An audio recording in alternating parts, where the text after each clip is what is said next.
Minute का समय दिया के बाबा एकदम छोट सा एक थे आप लोगन के कहानी सुना के और भाव पर चल रहे भाव मास्टर।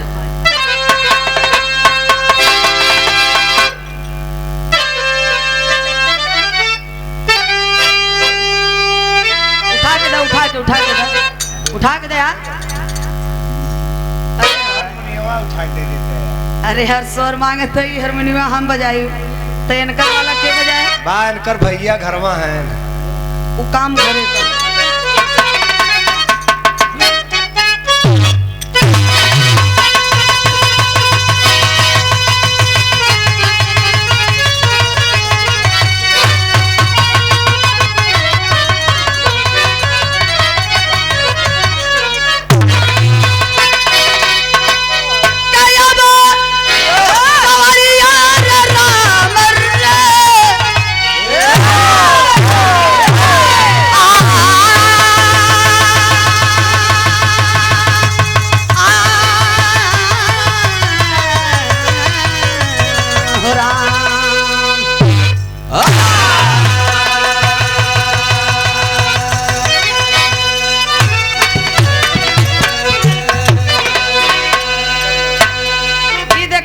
ओरिजिनल बिरहा का भूमिका है बीरस वाली देश का दुवठ महान बटन भैया हर देशभक्त पितृभक्त मातृभक्त पत्नी भक्त एके में हर बसुआ कहथिन कि बड़का भक्त घरे वाली देवी इनकर पूजा करे चाहे आनहर कुकुर बतासे भूखे सारा हम कहत का है कि भैया दूध बेचना ये धर्म नहीं धंधा है बिरहा गाना धर्म नहीं धंधा है तो कहते हैं हमार तो धंधा है भैया हमार तो धंधा है।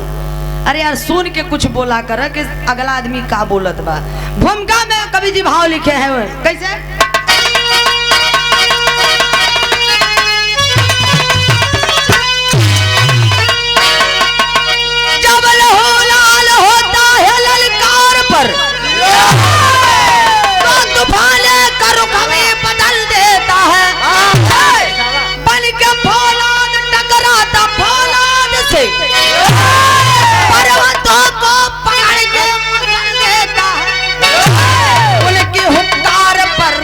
देता समंदर तो जमाने की गति चलते उनके इशारे हर बार जैसे वतन के फरिश्ते वतन जिनको प्यारा वतन के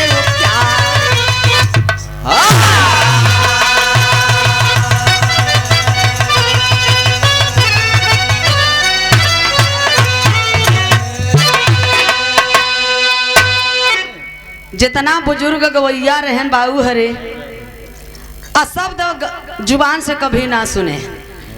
आज ये गवैयन पर अपने आप के खुद शर्म लगा था कि बाहर हमारे बीच में नहीं है जो चले गए बाहर भीष्म पितामह माने गए बलिया वाले परशुराम यादव जी। कई बार कार्यक्रम हुआ बाहर ओ आशीर्वाद दिए ओ सम्मान किए। अभी कल नंदला रवि जी के साथ में गाजीपुर में कार्यक्रम था। बाहर काशीनाथ यादव एमएलसी साहब जिनके पास नंबर होगा बहुत से नेता के पास नंबर होगा आप बात कर लीजिएगा कि सरो सरगम किस कैटेगरी की है कलाकार और कैसी है वो घर से और परिवार से। ए बाबू अपने मुंह से हम अपन बड़ाई ना करत है बाहर है अंग्रेज बिचारे गए लेकिन कुछ दे कथाती गए तब वो गवैया गरी यही अंग्रेज सारे और जे गरियाए से जे लूटता फैलाई के कहथन के बभने के तू बोलावत ए नहीं पता ही नहीं बा के जौन महापातर बाभन हन गली गली घरे घरे घूमत हन फलनवा का बाऊ बीमार रहन मरन के नहीं जजमानी बदे धंधा है भाई वो तो धर्म नहीं है। हम सभी के लिए बोले कि वो धंधा है।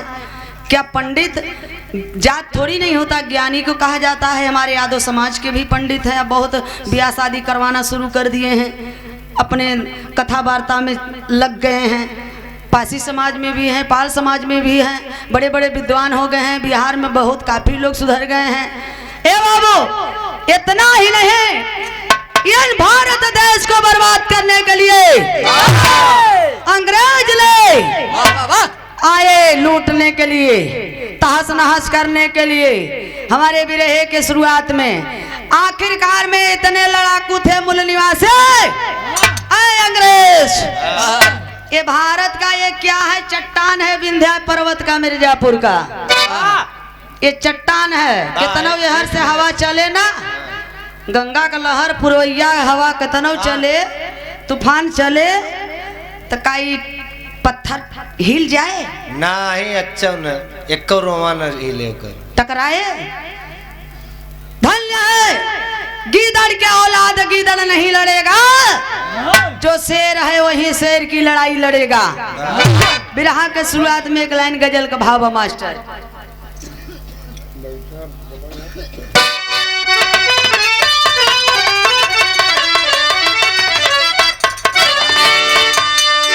ये गजल का भाव ये पर्सनल हमारी रिसर्च बा।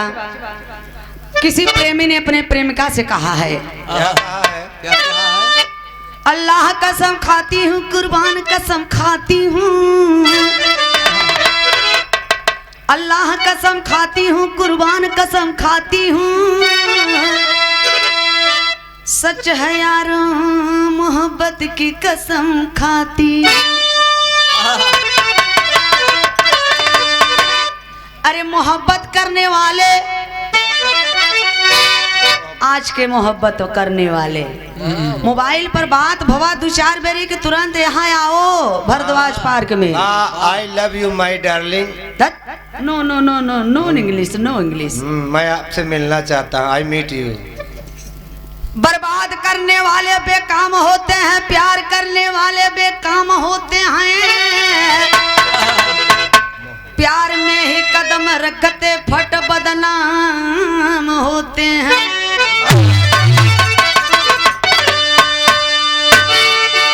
अरे एक बार, सिर्फ एक बार, सिर्फ एक बार, एक बार। अरे एक बार मुस्कुरा दे, एक बार मुस्कुरा दे,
क्या आप लोगों ने घूंघट नहीं देखा? जब हमारे देश के सीएम पीएम रणुआ तो हम लोगों को नसीब ही नहीं हुआ। अच्छा घूंघट नहीं देखे तो देखा है मुरचावा कभी हमार पिछौड़ी दे दा कैसन घूंघट होता निकाल हम दिखा दे लोगन के देखे के ना बा।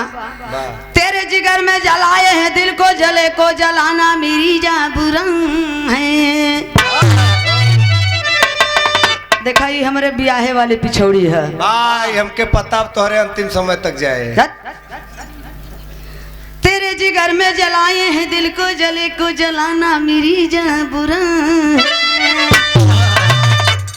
अरे घूंघट, कौन सा घूंघट? ए घूंघट अरे घूंघट जरा हटा दे,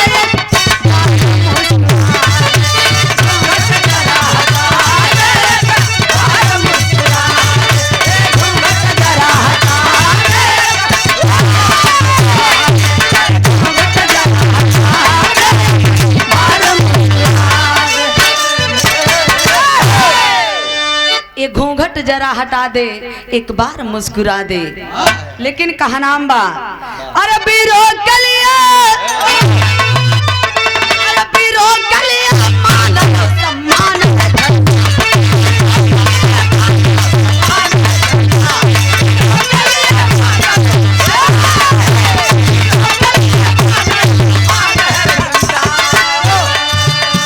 बीरो के लिए मान यो सम्मान है झंडा।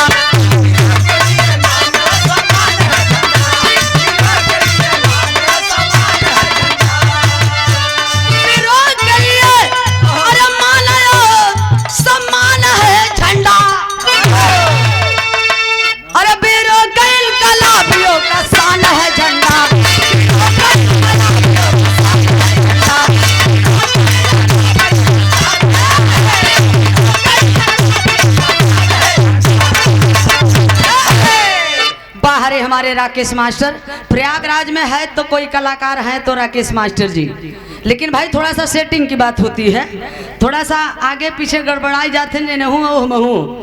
हाँ अपन नहीं भरे के गलती ना निकालो। ए बाबू वीरों के लिए माने और सम्मान है झंडा, वीरों के इनकलाबियों का शान है झंडा।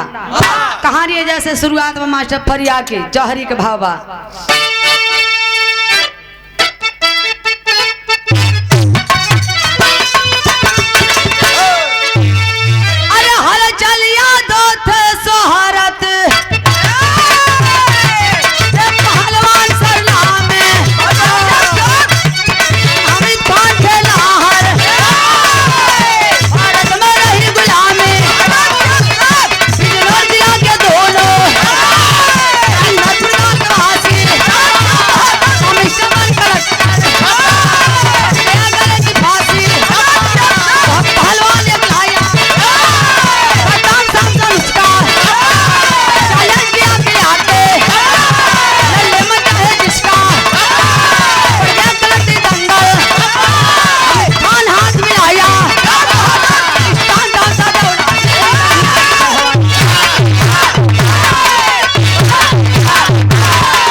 सही है लेकिन कहीं कहीं छुछिया मार देत हुआ ऐसे ही अपने घर में मारा था बेचारा। ए बाबू बताया गया कि धरती माता गुलामी के जंजीरों में जकड़ी हुई थी। धरती माता जकड़ी हुई नहीं थी, मेरा समाज इन अंग्रेजों के गुलामी में बाबूजी जकड़ा हुआ था मेरा समाज। आखिरकार में उस समय देखा है इंदरपुर गांव का मिस्टर वर्ण कलेक्टर, इंदरपुर गांव का मिस्टर वर्ण कलेक्टर कलेक्ट्री में कुश्ती का दंगल रख दिया। अंग्रेजों का दलाल था, मुखबिरी करता था। और मिस्टर वर्ण कलेक्टर कलेक्ट्री में कुश्ती का जब दंगल रख दिए तो एक अंग्रेज पहलवान ले आए भारत के धरती पर। उस अंग्रेज पहलवान का नाम था स्ट्रांग टॉमसन। अंग्रेजन का टेढ़ा ही नाम रहे जैसे Lord Henry, George Bush, Bill Clinton, William Crookes. ए भैया इतने ना, जब स्ट्रांग टॉमसन भारत के धरती पे आया है अखाड़े में चैलेंज कर दिया। है कोई बहादुर? है कोई? शरीरिया रच के देखा है सिकिया पहलवान है। ए बाबू अब चैलेंज कर रहा है अंग्रेज स्ट्रांग टॉमसन। और देखा है भारत का पहलवान हलचल यादव, उनकर एकदम प्रिय दोस्त हामिद खान जात का मुसलमान। दोनों जोने के इतनी बेमिसाल दोस्ती बा, इतनी गजब का दोस्ती बा कि दोनों दोस्त ऐसे कुर्सी लगा के बैठल बाटन, कुर्सी लगा के बैठे हैं। जब अंग्रेज का बतिया सुनलन हा ए भैया हमीद खान से बर्दाश्त ना भइल कलना पट्टे आओ मिला ले। अरे बाप रे बाप हलचल यादव का दोस्त हमीद खान अखड़वा में गईलन हा अंग्रेज से चौचा का हथवा मिला लेलन। जब मिला लिए तब अखड़वा में होत का बा मास्टर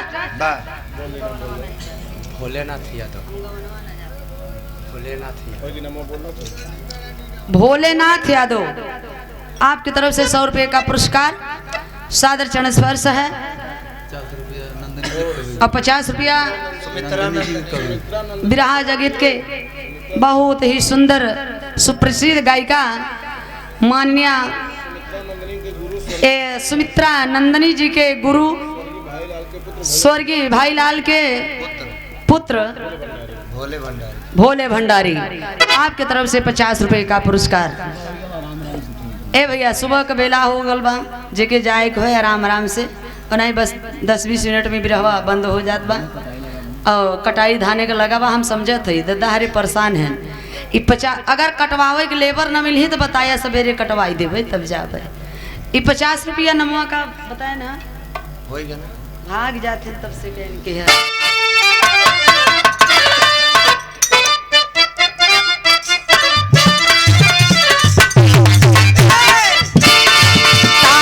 कर्जे में घाटा गाना कर्जे में घाटा गाना ताली महाराज चलना ताली महाराज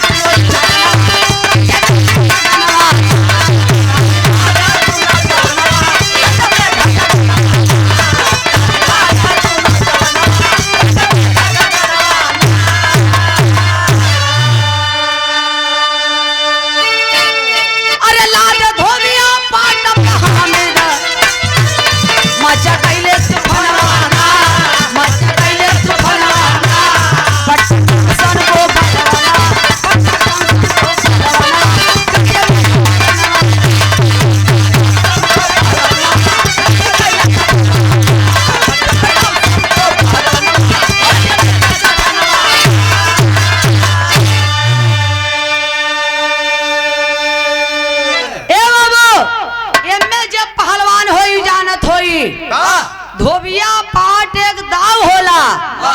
हमारे भारत का पहलवान हलचल यादव का दोस्त हमीद खान जब अखाड़े में धोबिया पाट दाव लगाए न तब अंग्रेज बीच अखाड़े में स्ट्रांग टॉमसन चित्त हो गया गिर गया पटका गया। जब पटका गया बाबूजी हमीद खान तब उस कलेक्ट्री में बड़े बड़े अधिकारी डीएम एसडीएम सब लोग बैठे हैं अंग्रेज सोच रहा है कि अरे यार ये भारत का पहलवान हमारे पहलवान को पटक दिया। कैसे पटक दिया? मिस्टर वर्ण कलेक्टर को जलमुन बन गया। मेरे भारत के पहलवान हमीद खान को ए बाबू हमीद खान को चैलेंज कर दिया कि हमें जिंदा या मुर्दा हमें उनका शरीर चाहिए। आखिरकार में हर होत का मास्टर एक लाइन गीत लगल मास्टर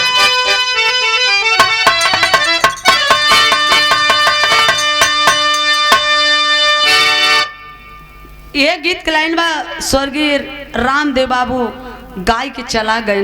बात तो हम गाय के चली कसना ही जाती। अच्छा हम के भेजे के चक्कर में लग गए। बात अब कहीं रह गए कोई के पीछे पड़ गया है। सही है पिया परदेसिया।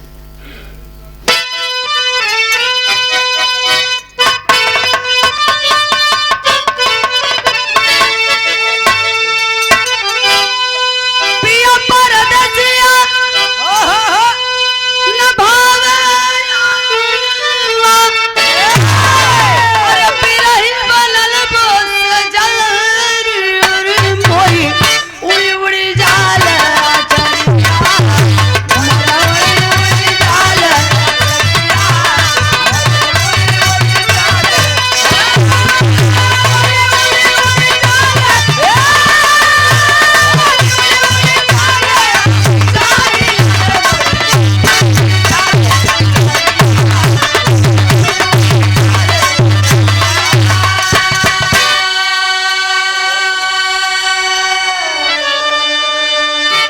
कवि जी भाव लिखे हैं क्या?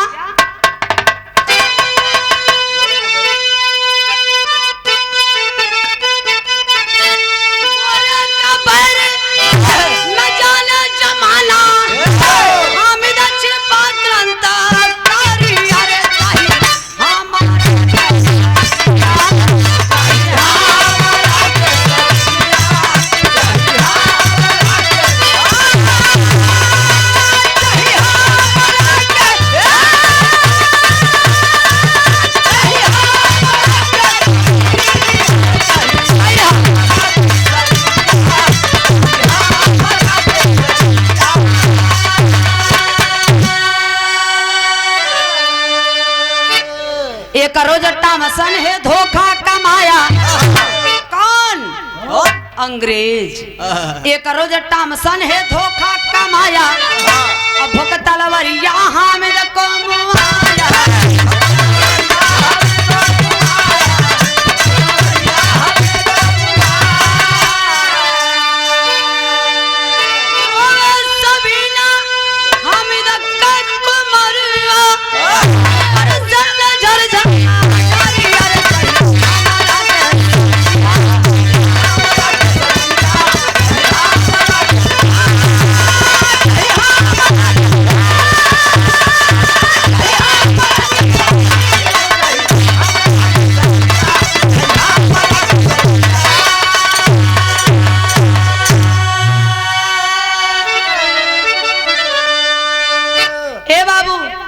अंग्रेज स्ट्रॉन्ग टॉमसन ने चैलेंज कर दिया कि हमीद खान का शरीर हमें चाहिए जिंदा या मुर्दा।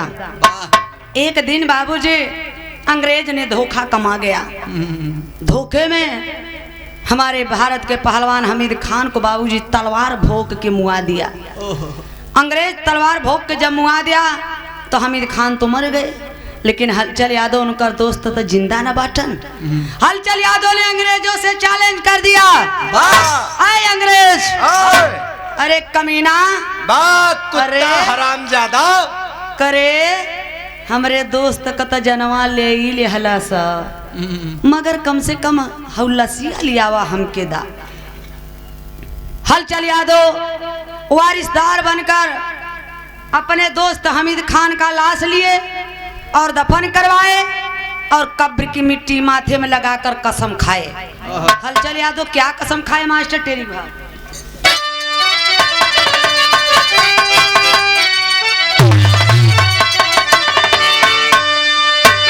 अरे जवानियां बनी है ज्वाला जुल्मे, अरे जवानियां बनी है ज्वाला जुल्मे, बदला ली है बिना न माने बदनिया रे बदनिया रे बदनिया।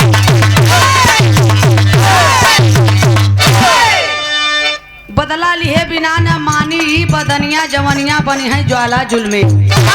हलचल यादव कसम खा गए अंग्रेजों से अपने दोस्त का बदला लेने के लिए। अब अगले साल देखें वही कलेक्ट्री में वही मिस्टर बन कलेक्टर अगले साल करता है क्या? किया टॉमसन पुकार अगले साल लगा,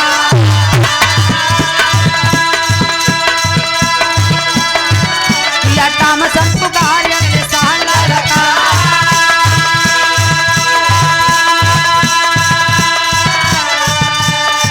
कोई कुश्ती जुझार भिड़े गगन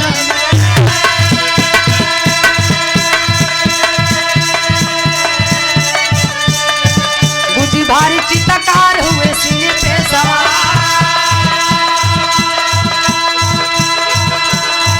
दिए जाना ही से मार भिड़े गंगा गौरा हुआ ये तो चार जना के हम चित्तकार लिया बर्तन उतार भिड़े।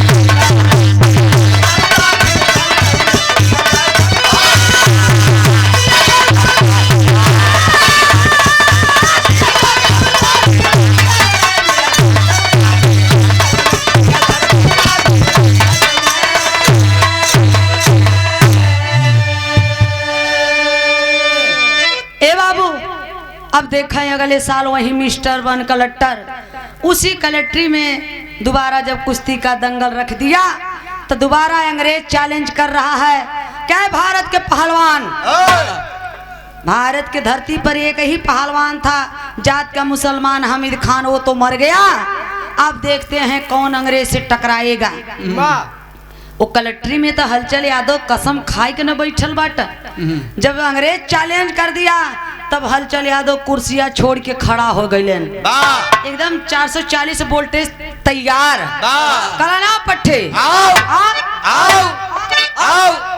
और लड़ ले। हलचल यादव दौड़ के गई, ऐसे का फाई फाई चिल्लात है। हे पंजवा में पंजवा सटा के देख, हथवा सथवा मिला के देख, तब न के करे में कितना दम्बा, के करे में कितना पानी बा। कुकुरन नियर भूक भूक भूकत है। अरे बाप रे बाप, हलचल यादव जब चौचक हथवा अंग्रेज से मिला लिए, जवान दाव हलचल यादव का दोस्त हामिद खान लगाए थे, उहे दाव हलचल यादव लगौलन है। जब उहे दाव हलचल यादव लगाए तब अंग्रेज स्टांग टामसन पटका गया, चारों खाना चित। इतने ना हलचल यादव अंग्रेज के पटक के ओकरे छतिया पर चढ़ बैठलन। अब हे ठुहनवा से हुमच देहलन, मुहवा से दू हुलुका खून फेंक के लगलन हंसाए। मुहवा से दू हुलुका खून फेंक के वहीं अखाड़े में टुकुर टुकुर ताकत बाटन। अब जाई कि तब जाई, लगा याद सवेरे जाई, लेकिन जाई जरूर, जाई जरूर। आखिरकार में धीरे धीरे धीरे धीरे उसी अखाड़े में खून से लथपथ, मुंह से खून आवत बा, दम को तोड़ दिया बाबूजी अंग्रेज स्ट्रांग टॉमसन। जब अंग्रेज स्ट्रांग टॉमसन मर गया तो उस कलेक्ट्री में डीएम, एसडीएम, डीआईजी, आईजी, अंग्रेज के बड़े बड़े अधिकारी, ब्रिटिश हुकूमत थी बाबूजी, सब लोग बैठे हैं उस कलेक्ट्री में। लेकिन जो अंग्रेज का डीएम था इस सदमा को सह नहीं पाया कि मेरी अंग्रेज पहलवान को पटक दिया, वो भी जान चली गई। कैसे ये भारत का पहलवान पटक दिया। ये बाबू वही क्रोध गुस्सा में अंग्रेज का डीएम उठाया है तलवार, तलवरिया लेकर धीरे धीरे धीरे धीरे भाजत भाजत भाजत भाजत अखड़वा में गईलन है बाबूजी। वो अंग्रेज के डीएम तलवरिया से पिछवा से हलचल यादव का है गर्दनवा उतार लेलन है। गर्दनवा उतार के वही तलवरिया पर खोज के पूरे कलेक्ट्री में भाजत बाटन। वो अंग्रेज का डीएम हलचल यादव का गर्दनवा कैसे भाजत बाबू, कवि जी भाव लिखे हैं।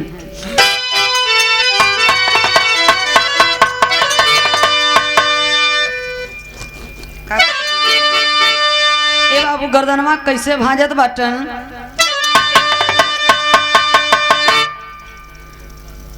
तर्ज के लाइन बा, लाली रंगा लाली रंगा ओढ़ी के चुनरिया ससुरारी जाली।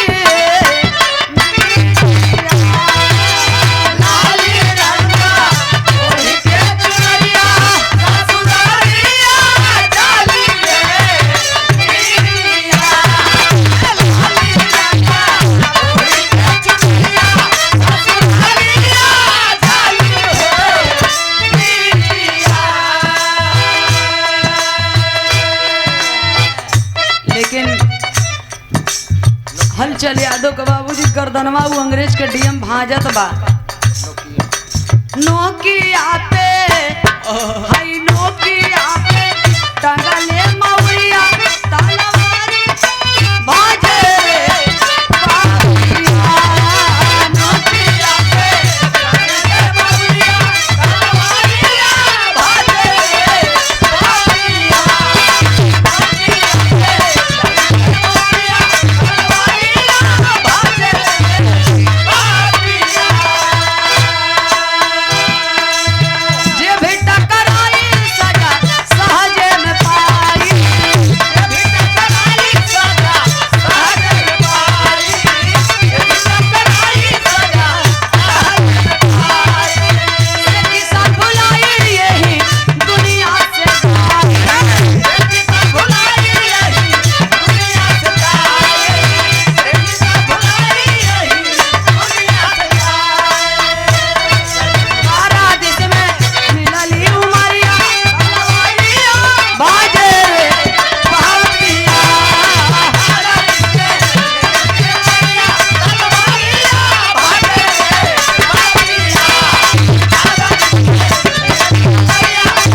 ए बाबू इतने ना अंग्रेज का डीएम हलचल यादव का गर्दनवा कलेक्ट्री में भाजत बा और चैलेंज कर रहा है।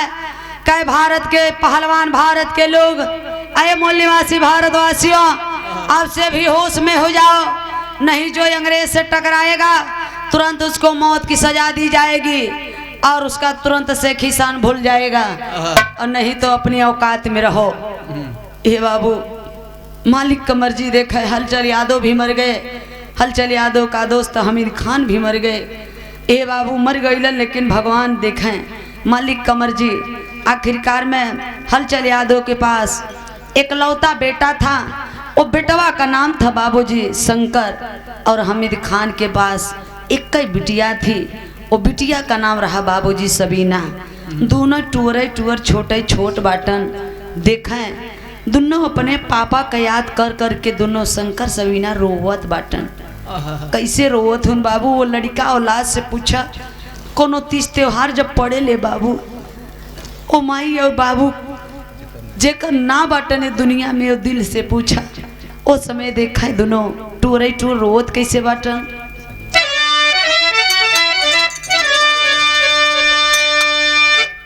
शंकर ललनवा कर बरस नयनवा हो,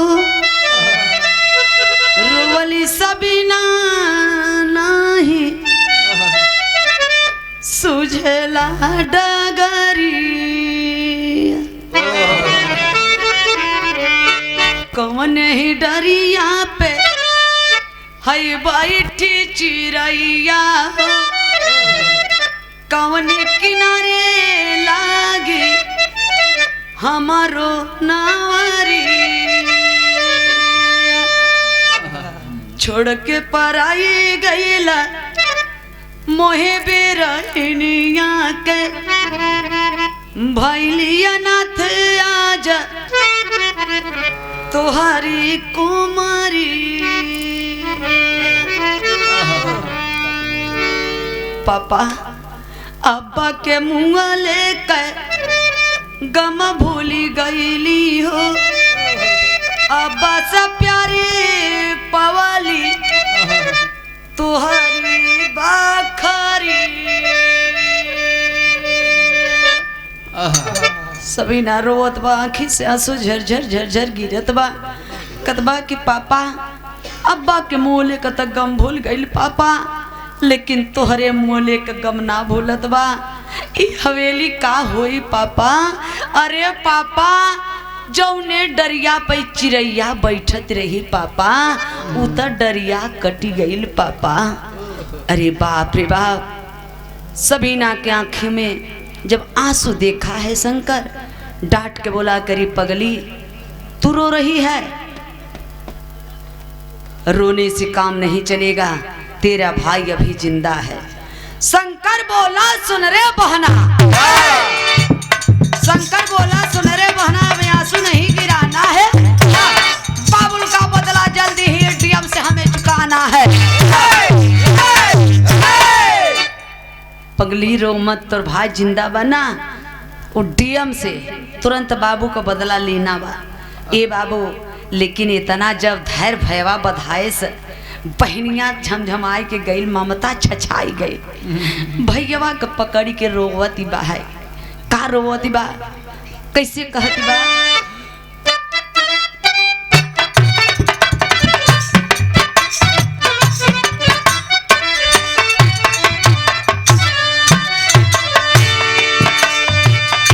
एक हमारे मिर्जापुर के माई बहन गावल का गावत थे,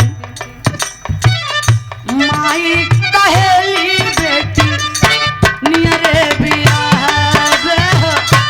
माई कहेली बेटी नियरे बियाह, बपई कहला बड़ी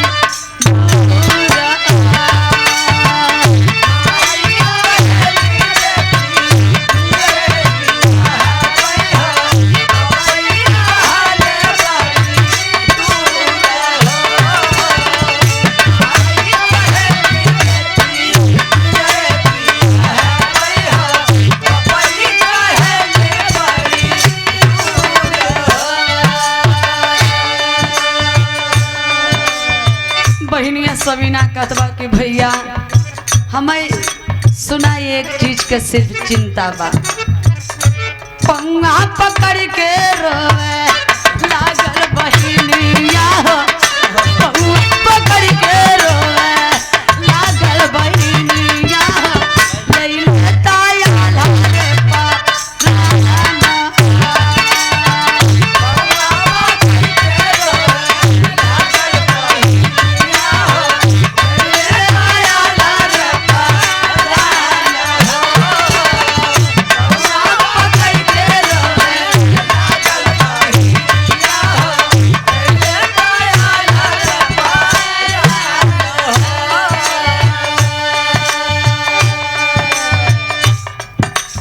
भैया ए भैया हमार तू धर्म को भाई बाटा ना। ए भैया हमके चिंता काहे के बा ये दुनिया में, चिंता नाही हउए भैया पापा के जानवा कैसे के माई मारी करी कल्यादना। जैसे ली गैया जैसे पाई के बछरुआ के, जैसे ली गैया जैसे पाई के बछरुआ के, हंसे ली दूधवा पी। जैसे ली गैया जैसे पाई के बछरुआ के, हंसे ली दूधवा पी।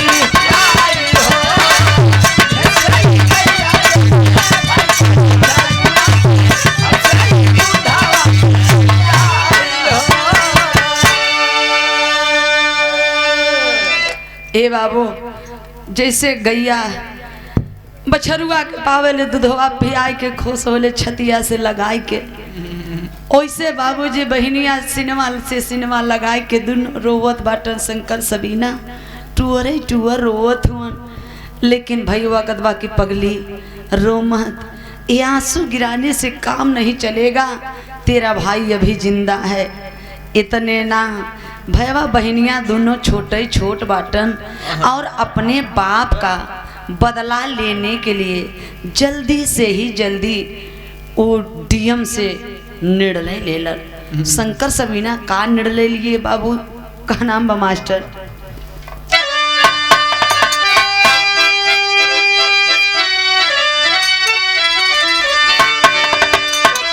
गई सबीना डीएम के दुआरिया पर आइल बा, गई सबीना डीएम के दुआरिया पर आइल बा, और साहब हम के देखा नौकरिया पर आइल बा।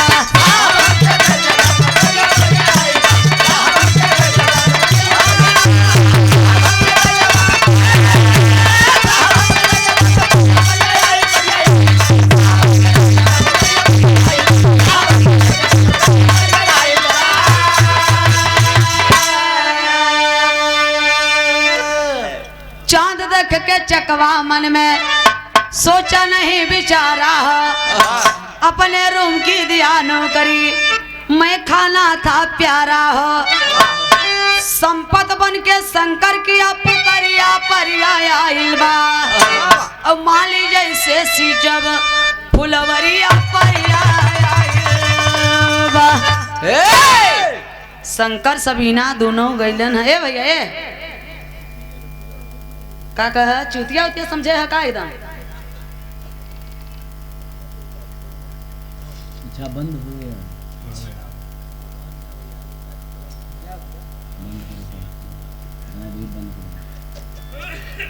बस 5 मिनट और ठीक है। ए बाबू इतने ना शंकर सबीना सोचत बटन हमारे पास खुद इतना समय नहीं है कि हम अपना समय फालतू करें, पैसा के लिए छोड़िए सब कुछ बातचीत होता है। नहीं आप कमेटी के लोग यही कहेंगे कि भैया कार्यक्रम लिख करके नहीं आई। मैंने बताया ना कि आज मैं हंस रही हूँ, वो हमारे दिल से पूछे आज का रात पता नहीं हमारे लिए क्या है। हमें तो ये पता है कि हमारा दादाजी इस दुनिया में नहीं है, लेकिन हमारे शंका है कि मेरी माता भी दुनिया में नहीं है। इससे बड़ा हमारे लिए क्या पहाड़ हो सकता है।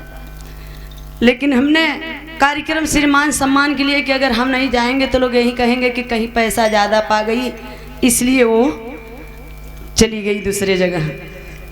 कवि जी आल्हा में भाव लिखे देखा है, शंकर सबीना दोनों भाई बहन की नौकरी लग गई बा। शंकर सबीना डीएम के पास गईलन। डीएम सवेरे का टाइम बा, कुर्सी लगाए के बैठल बाटन। सबीना ये तरी खूबसूरत रह के डीएम साहब देखते अक्का बक्का हो गईलन। कलन की अरे लड़की हमारे दरवाजे पर कैसे आना हुआ तुमको, कैसे आई?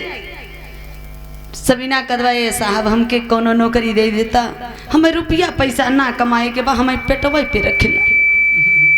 कलन की ठीक है लड़की, तुम हमारे पास एक नौकरी है, तुम मेरी रूम की नौकरानी बन जाओ, तुम मेरी रूम की नौकरानी बन जाओ और खाना बनाना, खाना बना के रखे रहना।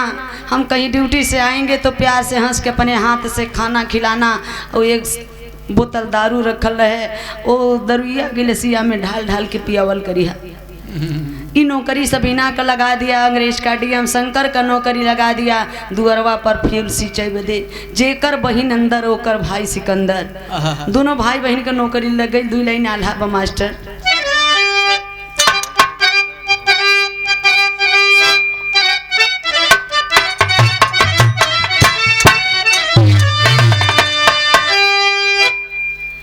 रोवेले सबीना जैसे जैसे जे कर मौत हो के वैसे नचावे ये भैया।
कवि जी आखिरी लाइन में लिखे हैं, बाहर डीएम कहीं से ड्यूटी करके आए, सबीना प्यार से हंस हंस के खाना खियावत बा और एक बोतल दारू रखल रहे, बोतलवा में का दरुइया गिलेसिया में ढाल ढाल के पियावत बा।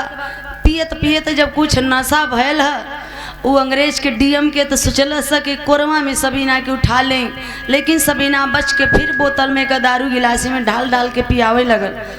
पियत पियत जब एकदम नशा में हो गईलन, तब जीव लुरबुराए लाल, हाय माई डार्लिंग कह के सबीना के लेके गिर गईलन। सबीना के लेके जब गिरलन है डीएम को तो उठे के हिम्मते ना बा, लेकिन सबीना चलाक रही डीएम के सकेली के, धीरे से उठ के डीएम का गर्दनवा काट के तलवरिया पर खोस के बहरवा से आवता पुकारत, अंदरवा से आवता बहरवा पुकारत, शंकर भैया शंकर भैया शंकर भैया। दुअरवा पे शंकर भैया फूल सींचत बाड़न। बहनिया का जब अवजिया सुने दौड़ के गए कि क्या है पगली, क्यों इतना खुश हो। दोनों भाई बहन गरवा से गरवा मिलाई कर वो डीएम का गर्दनवा भाजत बाटन।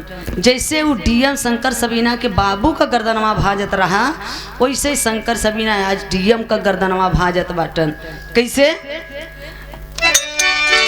भाई और बहने ना चावे सिरवा, जान चाहे जय है नाही बात फिरा।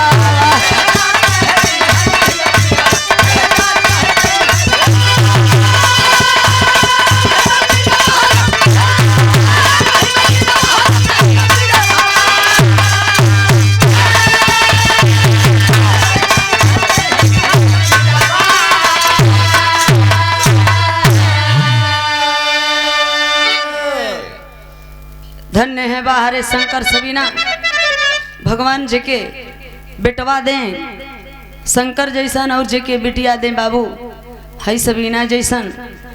यहीं से विरह का आखिरी लाइन है हमारा, यहीं से समापन है। कमेटी के भाई लोग अगर थोड़ा सा भी दया दृष्टि हो तो हमें आप लोग छुट्टी दे देंगे तो बहुत अच्छा रहेगा। चूँकि ये दूध लाश हमारे घर में है और हमारे कलेजा पर वो बीत रहा है कि हम क्या बताएं, कितना दुख हमें आप लोगों से बताऊं। लेकिन आज दुख सबसे बड़ी चीज़ यही है कि आज के बाद हमको कभी ये मत कहना कि सरो सरगम जी वो कजरी एक गा दीजिए, 80 गज की तेरी रुमलिया कहाँ भूलवैला ये बालम।